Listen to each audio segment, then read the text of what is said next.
শেখ হাসিনাকে তোয়াক্কা করি নাই, নরেন্দ্র মোদীকে তোয়াক্কা করি নাই, এই সরকারকে তোয়াক্কা করব আমি দাবি করছি দেবপ্রিয়কে ক্ষমা চাইতে হবে দাবির কাছে। আর একজন পাওয়ারফুল ব্যক্তি এই সরকারের, তার সম্পর্কে দুই চারটে কথা বলা দরকার। ডক্টর দেবপ্রিয় ভট্টাচার্য। ডক্টর দেবপ্রিয় ভট্টাচার্য এই সরকারের প্যারালাল ফাইন্যান্স মিনিস্টার। একজন আছেন ডক্টর সালাউদ্দিন, তিনি হচ্ছেন নামে উপদেষ্টা, আর প্যারালাল এবং more powerful is doctor Debapriya Bhattacharya. কারণ দেখলাম আমরা যে প্রফেসর ইউনুস সাহেব যে আমেরিকাতে গেলেন, তার সঙ্গে সফর সঙ্গী হিসেবে সালাউদ্দিন সাহেব যান নাই, সফর সঙ্গী হিসেবে গিয়েছিলেন ডক্টর দেবপ্রিয়। এই ডক্টর দেবপ্রিয় এত পাওয়ারফুল, আপনাদেরকে 11 সরকারের সময় মনে করিয়ে দেই, এই ডক্টর দেবপ্রিয়র জন্য বাংলাদেশের আইন পরিবর্তন করা হয়েছিল তাকে সরকারি পদ দেওয়ার জন্য। আপনারা ভুলে যান, ওই যে বলি না বাঙালি মুসলমান বড় তাড়াতাড়ি ভুলে যায়। এই doctor Debapriya was a beneficiary of 111 government, ভুলে গেছেন আপনারা সবাই। তাকে বিদেশে চাকরি দেওয়ার জন্য ফরেন মিনিস্ট্রিতে বাংলাদেশের আইন রাতারাতি বদলানো হয়েছিল। কি আইন বদলানো হয়েছিল আমি বলতে চাই না, এটা ব্যক্তিগত, আপনারা জেনে নেবেন, কিন্তু আইন বদলানো হয়েছিল তাকে সরকারে দেওয়ার জন্য। আজকে সেই দেবপ্রিয় অনেক পাওয়ারফুল। এই দেবপ্রিয় 2005 সাল থেকে পুরো 11 সরকারের সময় বাংলাদেশে ইন্ডিয়ান করিডোর দেওয়ার জন্য তিনি প্রতিদিন ক্যাম্পেইন করেছেন, বিদেশিদের টাকা নিয়ে প্রতিদিন সেমিনার করেছেন তিনি, যাতে বাংলাদেশে তথাকথিত করিডোর, তথাকথিত ট্রানজিট দেওয়া হয়। এবং তার বক্তব্য কি ছিল সেদিন মনে করে দেখেন, আবারও আপনাদের স্মরণ শক্তি মানে আমি হেল্প করছি আপনাদের মনে করার জন্য। তিনি এই বয়ান ফেরি করতেন যে ট্রানজিট দিলে পরে ট্রানজিট থেকে আমরা যে শুল্ক পাবো, সেই শুল্ক দিয়ে বাংলাদেশ সিঙ্গাপুর হয়ে যাবে।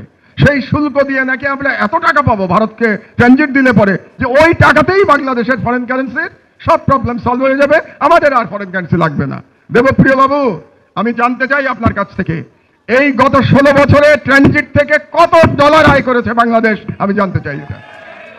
আজ পর্যন্ত আপনাদের কোনো সাংবাদিক এই প্রশ্নটা সরকারকে করে নাই। আসলে 16 বছরের চাটুকারিতা করতে করতে আপনাদের সাংবাদিকদের আর ব্যাকবোন বলে কোনো জিনিস নাই। আপনারা যে মন্ত্রীকে তো শুধু চাটুকারিতা করেন, আপনারা মন্ত্রীকে তো কেউ প্রশ্ন করেন না।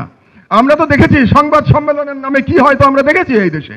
সুতরাং আমরা আজকে যদি আমার দেশ থাকতো, আমি বলে দিচ্ছি আপনাকে, আমার দেশ এতদিনে দেবপ্রিয় বাবুকে জিজ্ঞেস করতো দুটা প্রশ্ন, যে আপনি আমাকে হিসাব দেন যে আপনি যে ট্রানজিটের পক্ষে ওকালতি করতেন, সেই ট্রানজিট দিয়ে আমরা কত টাকা আয় করেছি, কত ডলার আয় করেছি। এক, সেই আয় যদি যত সামান্য হয়ে থাকে, আমার যেটা ইনফরমেশন, সেই আয় নামমাত্র, নাই বললেই চলে, তো সেই আয় যদি যত সামান্য হয়ে থাকে, তাহলে আপনি যে আমাদেরকে তখন স্বপ্ন দেখিয়েছিলেন যে ট্রানজিট দিলে পরে বাংলাদেশ কি বলে সিঙ্গাপুর হয়ে যাবে, তাহলে তার জন্য কি আপনি ক্ষমা চাইবেন জাতির কাছে?